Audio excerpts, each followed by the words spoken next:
Hello, artist. It is Friday, June 26th. Welcome back to Sketching with Jennifer. It is our 44th day of sketching together, and I'm so happy to be here with you during all of this pandemic and all of this chaos in our world. And the creative process is really chaos. So I hope that you have been in your days and times alone been really focusing on the creative process. I think so much comes out of that chaos and that creativity is found. So I hope that's been happening for you. I want to do a new thing on Fridays. I want to share with you what's been happening around campus. What's happening here at Oakwood in terms of art world. Sometimes I work with residents through the week and they tell me great art news that's happening in the world. Or maybe we're working on a project somewhere around campus and I want to share that with you. Or if I've got nothing new to share from the world of art here at Oakwood, I'll share something maybe Bronte or Zoe, my daughters, have made, or something I'm working on the side. But I wanted to share with you today what's been happening in Covenant and in Hebron. We are working on these really magnificent dragonflies. So dragonflies are just beautiful works of art in life. Sometimes people say, are those even real? As like they say with the seahorses too, because when you see them, they're just so magnificent in color and you just can't believe they're quite real. So much like the insect world and sea life. It's really hard to believe some of those creatures are real. Yes, dragonflies are very real. And of course, they are not this big, but they are real. Do they look like this? Do they have pink wings? Probably not. You know, they're usually clear wings with lots and lots of webbing or pattern in their wing.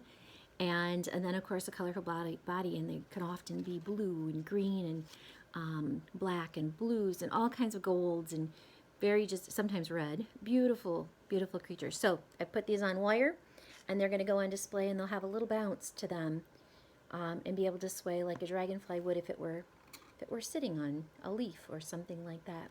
So that's what's been happening around campus this week. Dragonflies, the art of beautiful dragonflies.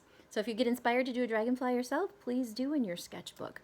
They're really magnificent creatures to work with. Okay, today we are working with prompt number 22, which is create a forest or draw a forest.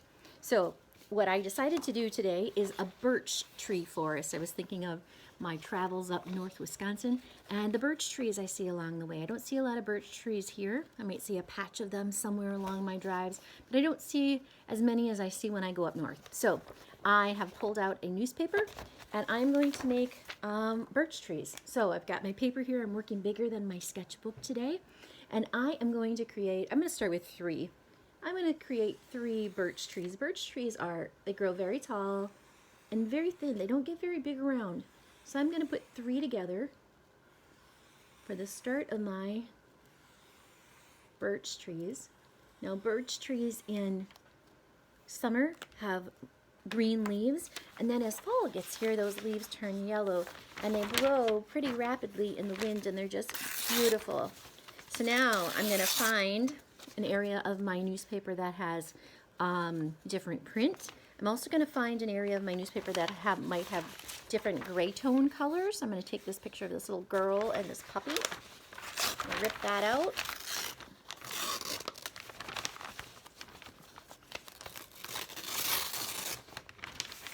And I am going to still keep on shredding these down to little rippy bits, I guess. And what I'm going to do with them is I'm going to use them as the cross section of my birch that's peeling away. So I'm going to grab my glue stick, and I like purple glue sticks because as my eyesight gets more challenged, the older I get, purple is great. I do not like white glue sticks where I cannot even see where I put the glue on a white piece of paper. And I know that residents really appreciate the purple. Now it goes on purple, but it dries clear. So if I've gone over my birch tree, well, it's going to dry clear. So I'm not even going to think about that because it will dry clear for me. And I stick on my little piece of birch. And I'm going to rip some more. So this is so simple to do. You could also, you can see my glue is drying already, and as it's drying, it's disappearing. And that tells me that Maybe I should only put a little bit on at a time, 1 or 2 sections, because I can't work as fast as it dries and I'll just have to redo it. So if you like this concept, you can use any glue you have. If you don't have glue, you might have some tape. Go ahead and use some tape. I really recommend not cutting these. Really rip them so they're like a piece of birch peeling away. That's just really random. So what kind of forest do you imagine? When you think of a forest, what does it look like? Forests are different everywhere we go. If you went out into my forest at my house, you would see that it is overgrown with thorn bushes everywhere. Now, when I travel up north or I travel to a state park, they must have very, very good weed control, and someone has eradicated all of those things that overgrow a forest. So often you see pine needles, or maybe that's just the nature of those kind of forests in different places, that they're not overgrown with thorns and other invasive species. What we soon realized at our place is that we couldn't take care of 11 acres of forest the way a forest on a piece of property might need attention. We can't keep up with the trees, the dead trees that are falling down. So typically a tree comes down, we have to cut it up. We never are proactive about it because we just don't have time in our life to be proactive about taking care of a pretty large forest. At least for us, that's pretty large. So maybe someone who had a lot of time on their hands or loved being a lumberjack could do a better job. We once even had a DNR specialist come out and walk the property with us, and he gave us a list, a page or two long, of what we could be doing. And I have since lost that list, and I remember feeling a lot of anxiety as he told me what needed to be done. And it was pretty overwhelming. So my husband, I shouldn't say we, I don't do it. My husband has created this very cool trail system through our woods and a beautiful clearing, and it's really remarkable. And I even sometimes have to go into the woods and get all cut up from the thorn bushes and the berry bushes, I should say. So that's okay. I can handle that once in a while. Okay, so I wonder what kind of forest you're creating, or if you are creating a forest. I would love to see. So my birch trees are, from afar, they look like birch trees, right? They look like the peeling birch, and I love to see that. So I'm going to keep working, and then what I'm going to do is I'm going to show you one that I created earlier this fall here in Tabor Studio with a group of residents. I like this little piece. It's got some cats and dogs, and it must be from a vet's office. So I'm going to put that at the top here, and from afar nobody will know that's cats and dogs, and when they get closer to it, if they take a look, they'll see that I've put on cats and dogs in there.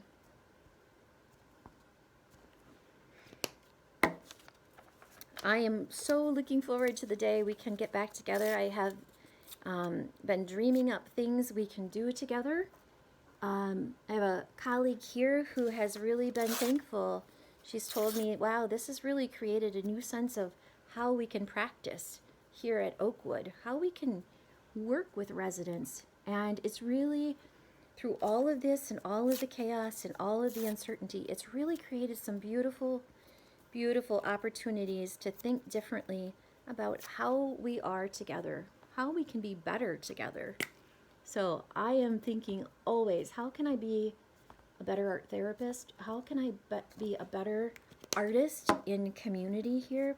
How can I be more inclusive, which is so important to me? How can I include as many residents here at Oakwood as possible? Because that's what I love. How can I reach out to everyone, even those who don't love visual arts? How do I do that? How do I help people understand there's an art therapy program here, even after they've been here for 5 years and don't know it? Those are great challenges for me. And sometimes I don't know the answer, but I'm willing to find it.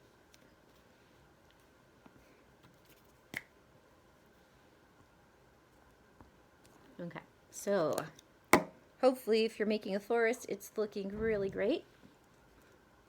And you may have chosen to draw, or maybe you're choosing to just watch and listen. Whatever you're doing is the right thing. Whatever you're doing is what you chose, and that is good. Good enough, right? Whatever you're doing right now.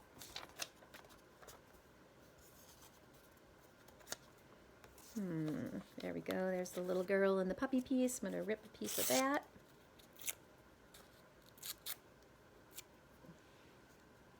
And my final piece up there. I like the variation. I like the pieces that have the white and the black and the grays on them because they provide that variation. So there is the beginning of my birch tree forest. Now I'm going to quick walk away and I'm going to grab the one I created earlier this fall.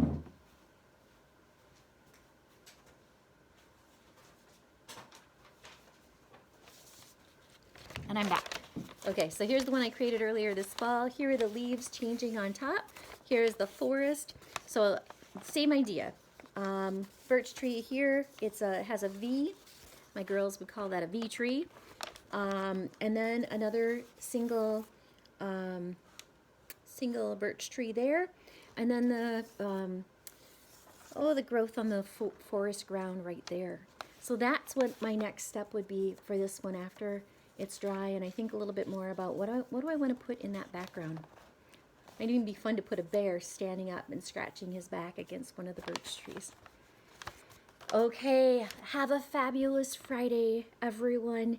I'll see you back here on Monday for our 45th day of sketching together.